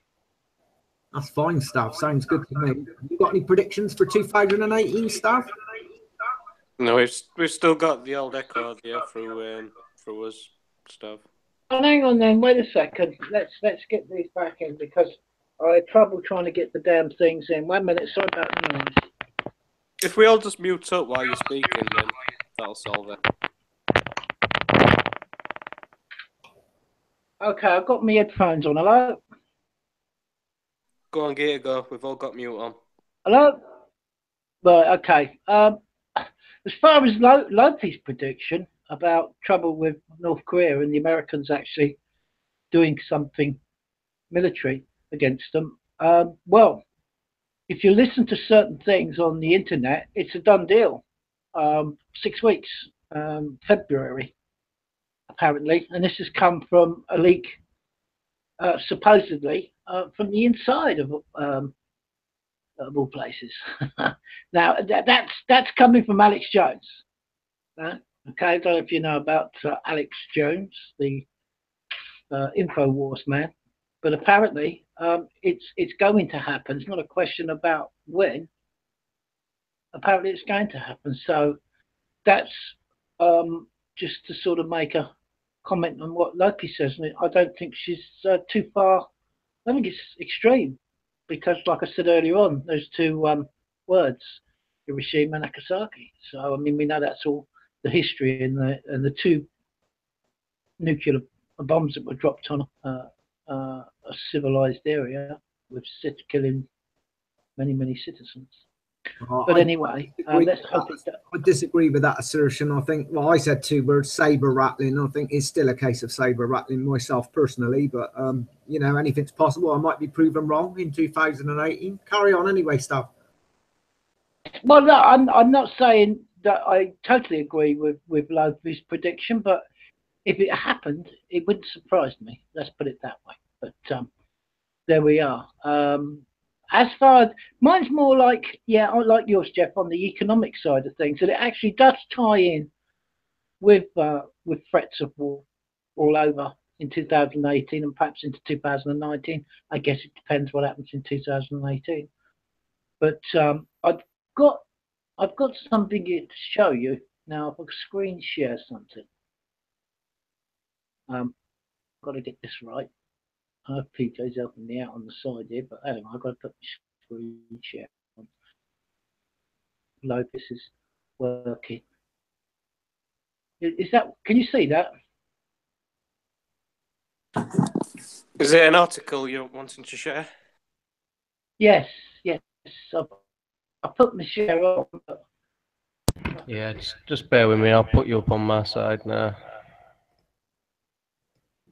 All right. Go on. Right. Let me just check. Can you see that, Lopi? Geoff? Yeah, I can see it. This is Yes, the dollar. This is a chart of the United States dollar. Well, it's the state of the world's reserve currency. Let's put it that way. This is January. Okay. This is what's happened to the dollar since Trump came in. And you can see it's a downward trend. Okay, a lot of people say, well, it was about 110, 108 or something like that, roughly. Some charts are slightly different. But it's over $100 anyway at value, and it shrunk the purchasing power. It's down to 92 at the moment. But the thing is, why I'm showing you this is that while all the bonds and stock markets are at record high, it's weakening the dollar significantly. And we know why it's weakening the dollar, because the markets are artificially pumped up with fake currency, which is what fiat is, from the central banks to the private banks to buy back their stocks at zero, and in some countries negative interest, especially with the ECB. So it's just a Ponzi scheme. So the numbers that was the CFR earlier on, when I said fake, you know, nothing's happening to economies. It's so detached now that the stock market and the bond market is so detached from countries' economies. It's absolutely unreal. It has nothing to do with jobs, people earning money, whatever. It's totally separate from economies. It has been for quite some time. Now, I predict the dollar to continue further down the line because Donald Trump is not going to turn the taps of QE off. He can't afford to, because the whole market will collapse. It will collapse, and that's what I think Trump has definitely been elected for. He's there for a soft landing, for not so much make America great again, is to save America's ass, basically, and the dollar. And I think he could pull it off. I hope he does, because otherwise, you know, not just our American cousins will see poverty in biblical proportions. Everything else that's tied to the American dollar in the Western world's economies, fake economies, will go with it, especially the UK and the pound, the EU, the euro will go, everything will go down the toilet very quickly. So what is he doing? Well, I think what he's going to do is he's going to use the cryptocurrency market, to use the old gold and silver, same as the gold reserve again, and they're going to do a reset, right, to save people's bacon, really. And it's a lot on. It's not just Donald Trump. Donald Trump's just the figurehead of it, and he speaks plain and straight, which is a good thing. So what else is going to happen in the economy, which is going to put pressure on Donald Trump or the US dollar? Well, China, Venezuela, the BRICS countries, they're all going over to trading in their own currencies. They're doing it as we speak. The petro yuan is replacing the petro dollar. There's going to be gold certificates for international trade in the yuan or gold. It's your choice, but it's certainly not going to be the American dollar. And this is all building up as a big, big crescendo. And, you know, it only points to one thing, that America has lost or losing its world hegemony in the financial side of things. And you can hear it actually from Donald Trump, with what he has said last year about NATO not pulling the weight. The countries, you know, you'll have to pay. He's even, you know, cutting away the the sacred United Nations by saying they're withdrawing payments. I know it's only a smidgen amount, but you know, there's a lot more that goes on in the UN where money goes. And I think the whole game is changing. How it's going to pan out, I don't know. Eventually, I've got a rough idea what they're going to do. You know, these cryptocurrencies have been put in place. I'd like them to stay decentralized, but we already have digital currencies sneaking in like Ripple, and they'll go back onto a gold reserve because they'll have to, because China, Russia, everybody else in the world will only deal that way, and they're going to need gold certificates. So you know, this is why I think it's going. It's not going to be easy. I think the standard of living in America, and if it can get any lower here, it will get lower. The EU will partially implode because a lot of their banking QE doesn't just come from European banks. The European banks are tied to the Wall Street. So again, you know, they're going to feel it head on. And plus, I think there's going to be a geopolitical shift in power throughout the Northern Europe, especially along the Russians' border. All of those countries like Poland down to Hungary, Romania, and all down that way. I think those countries will eventually leave the EU pretty sharply, and I think they'll go in with Russia.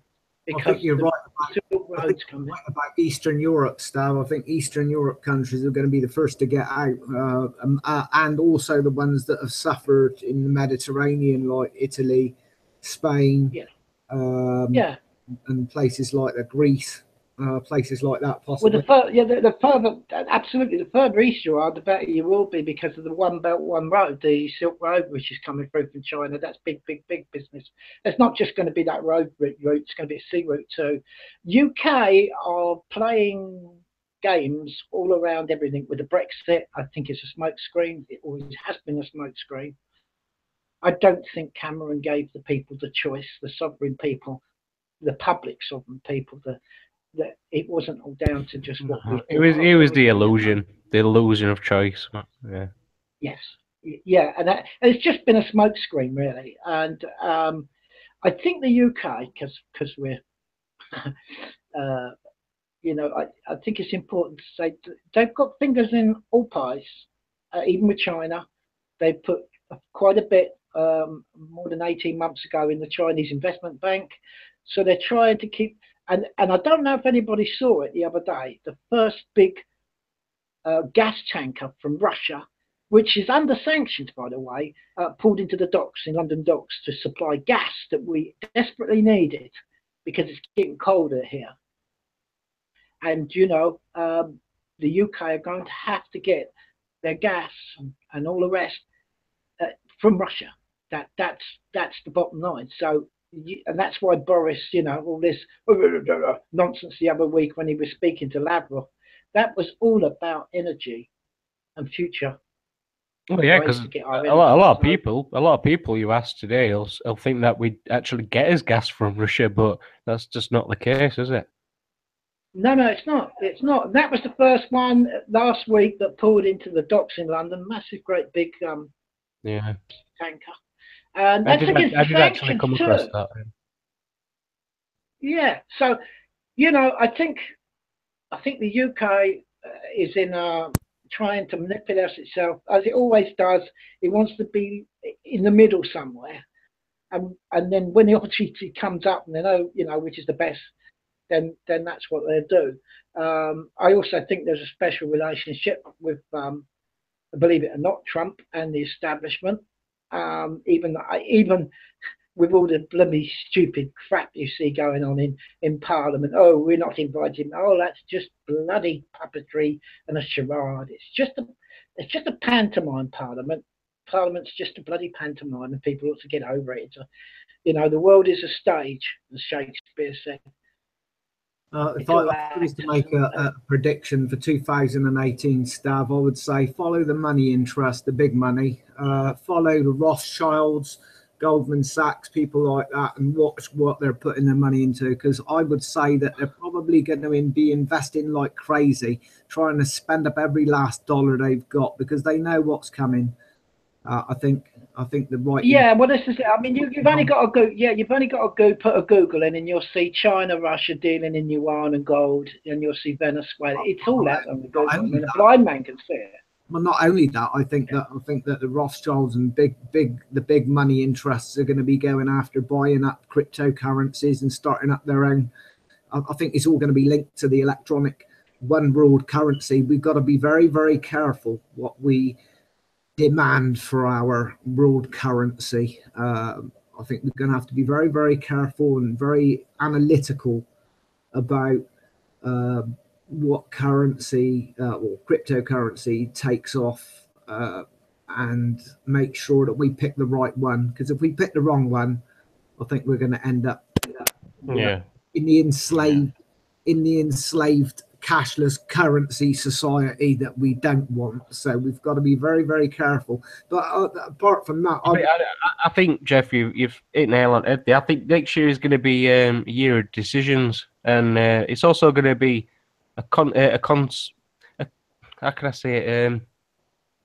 It's going to be a battle for the consensus.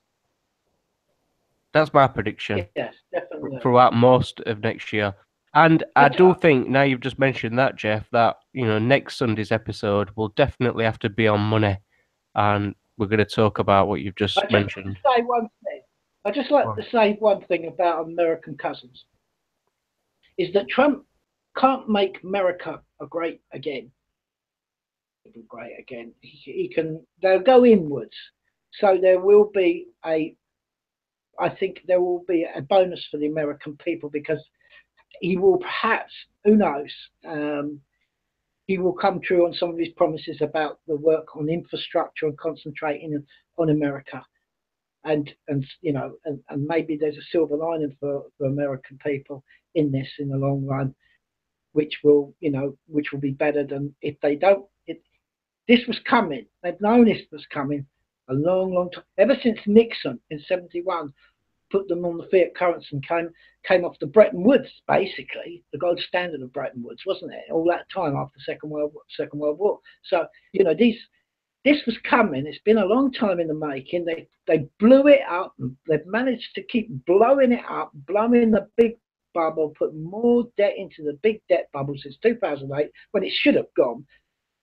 I don't think that they thought, but they managed to drag out another 10 years nearly, which is amazing, really. How people have put up with the way things are. A silver lining to this for people, but it ain't going to be easy, and anything can happen. And I still point back to what Lopi said, that possible, if it gets really desperate and things don't go the way certain people want them to go, or not good enough the way that they want them to go. And remember this, Putin, I listened to Peter Lavelle with Lionel Dudar the other day, not on RT, just over on a YouTube chat. And he said Putin is about two things. He gives a monkey, first of all, is sovereignty of the Russian people. Sovereignty is number one. Second is modernization. He's not interested in anything else. But he said he's not ever going to be prepared to fight in his own country for his own survival of that country. If he needs to hit the button, he will hit the button. So that's what Peter Lavelle said. So it makes you think. So, things could turn a little bit apocalyptic, but who knows? There's going to be some slices of luck and a lot of hard work from a lot of people, and it ain't going to be easy. That's what I think. It sounds depressing, but I'm trying to put there may be some silver linings out there, but this is going to happen. It's definitely going to happen. There's no getting away I've from it. got a bit of a prediction, Stav, about British politics, if you like. I think that the Labour Party this year is going to see some setbacks. I think the Conservatives are going to stay in power for a while. I've heard people saying, "Oh, Corbyn's going to get in, Theresa May's done for," blah blah blah. But I don't see it that way. I'm actually going to make a prediction now that the Labour Party is crucifying itself, and I'll tell you why. Because Jeremy Corbyn has been playing a little game that people are not aware of. A lot of younger voters have been taken in and have taken up the Labour Party membership on the grounds that he was a Remainer, a firm Remainer, and Jeremy Corbyn is not a Remainer.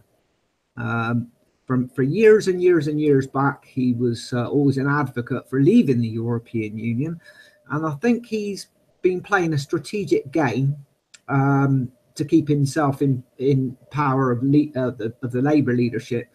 But I think it's going to backfire on him, and I think it's going to bite him in the ass. I think he's going to lose there's going to be a lot of disenfranchised Labour voters that are keen Remainers. And I think that's going to fare badly for Jeremy Corbyn. I don't think he's going to get anywhere. I'll be honest. I think the Labour Party is going to go down the pan a bit. There's going to be a lot more breakups and bust-ups within the Labour Party. So I don't think they're going to be a serious opposition to the Tories. But after what I've just said, Geoff, and if you kind of agree on some of the things I said, does it matter? Does it matter? Well, yeah, good question. Very good question. Does it matter? And if we have what Lopi, if it gets out of hand and something like what Lopi's prediction comes around, because then it can escalate and nothing matters then, does it? Well, what I'd like to see is a rise in alternative political parties that have. If anything, Geoff, I think we're seeing an end of these parties, not more of them. I think if you're talking about many more parties, then you should be looking at that European Free Alliance, because I think that's going to be the thing that establishes this consensus, and it's going to be this consensus that, takes us into the future. I think in Britain you'll have a lot of populist parties starting up, right-wing parties like For Britain, that one with Anne-Marie Waters and Tommy Robinson. I think they'll pick up ground. UKIP, I think they've overtaken the Lib Dems for sure. They're not doing brilliantly, but not as well as they were before. But I think they're going to come back a little bit. Like I said, I think Labour's going to go slide down the rankings. I think Labour's going to do particularly badly. I think the Tories are going to hold ground for quite a while to come, sadly. And I think we'll be seeing more of this British Bill of Rights as well. British Bill of Rights? What's that about? They can. They might bring that out, PJ. I think they'll have another bash. They'll have another attempt at it, I think. Yeah. Albert won't be pleased with that. Maybe not. Albert will be very dismayed, I think. But it's all going to be very interesting. I think 2018 it may be too short in that, what I said, it might be 2 or 3 years down the line perhaps, because it's a lot of things to happen, but it can happen fast. It depends on who's pulling which strings where at one time, because this world government that, the new world order that's trying to be or has been, or the old world order, it's got many, many, many strings and many, many operators. It's not just about a president or a prime minister, and we all know that. There's many players in this game, and some of them are not nice people, and let's just say a majority of them not nice people, if you look at how normal people operate. But there can be many scenarios that could play out, but the economy side, there is no economy to Western countries anymore. Let's be honest, not most Western countries. It's all consumerism. Everything is backed by consumerism. If it wasn't, China wouldn't have been as big as it is now. So there we are. But well, 2017 has been a great year for growth, and I think 2018 is going to be a contraction, definitely. So that isn't going to help things. But then again, it's impossible to have continuous growth like the Keynesian model wants to work. Keynesian model relies on continuous growth, which is totally ridiculous. So we're going to have a big contraction in 2018. Almost definitely, all the analysts are saying the same thing. So, so would it be very wise, Geoff, to just stock up on a little bit of dry food and a little bit of alternative currency and a little bit of this and a little bit of that and put it in the same place? Would that be wise move? It's very wise to not keep all your eggs in the basket. I would say to everybody out there, if you've got an option and a bit of spare cash left over, to go for some gold and silver, a bit cryptocurrencies. Be careful of the cryptocurrencies. Make sure it's a decentralized one if you're going to go for that down that road. Yes, I would say diversify. Go on, Geoff. Go on, PJ. I'll finish anyway. I was just saying diversify. I was just going to say, I'm wondering if James still thinks it's wise to take his cigarettes and a pack of lighters. Well, it's stuff that people need, and that's always a good investment as well. Yep, as long as you're not stockpiling, as long as you don't stockpile healthy food, then you should be, mentally all right. You'll probably get assassinated by GM and things like that. GMs, PJ. Yeah. Oh, are we all finished then? Are we wrapping up? Any other predictions for 2018? We've covered economy. We've covered. Oh yes, I've got three. I have it just very quickly. Facebook. People who like it, I'm sorry. Oh yeah, Facebook's done with. People who dislike it, hooray! Twitter. People who like it, I'm sorry. Hooray! And last but not least, the big one, who the top CEO quit the other week, Mr. Schmidt has left. Google. Yep. I like Facebook. I'm sorry. We're ever so sorry. I only play games on it. So that's the only reason. I've got a couple of predictions for 2018 as well. One thing that I've spotted, we all know about the 5G is going to be rolled out everywhere. That's going to start to be rolled out. That's not good. I think that's bad news. And another thing that's bad news, sorry to be a party pooper, but I think there's going to be a collapse in the food chain. Now, this is serious. If I'm right, I might be wrong, but apparently I've noticed some articles about the biomass of flying insects has fallen back by 76%. That means that only 24% of the biomass of flying insects is all we've got left. In the old days, I don't know if you remember, we used to drive down the road and you'd get the windscreen would be covered in bugs splattered on the windscreen. And nowadays, you don't get that. You don't have to wipe your windscreen at all. You can go for miles and miles and not get one splat on your windscreen. This, I think, is potentially very, very worrying, because what happens is, of course, a lot of birds eat the insects. So when the insects die off, you're going to find that a lot of birds are going to die off, and then you've got all the fish in the ocean that are dying off because of Fukushima and all the crap that's being put into the Pacific Ocean and stuff like that. I think we're going to have a lot of the world's ecosystems do seem to be breaking down. That to me signals some serious worries, because if it goes up, it's like a bottom-up collapse of the food chain, and eventually it's going to reach us. I think we're going to have food problems, lack of pollinators, because if the bees die off and the other pollinators, then of course you're going to have problems with plants and vegetation growth and things like that. And no, you just have to do it yourself, won't you? Well, yeah, but I mean, you know, in nature, I mean, you've still got a lot of pollination. So, you know, are we going to have to rely totally on GM foods that don't require pollination and things like that? I don't know. I don't know what the answers are, but I do know Get some bees. Get some bees. Why don't they just why don't they just make some GM bees instead of GM food? No.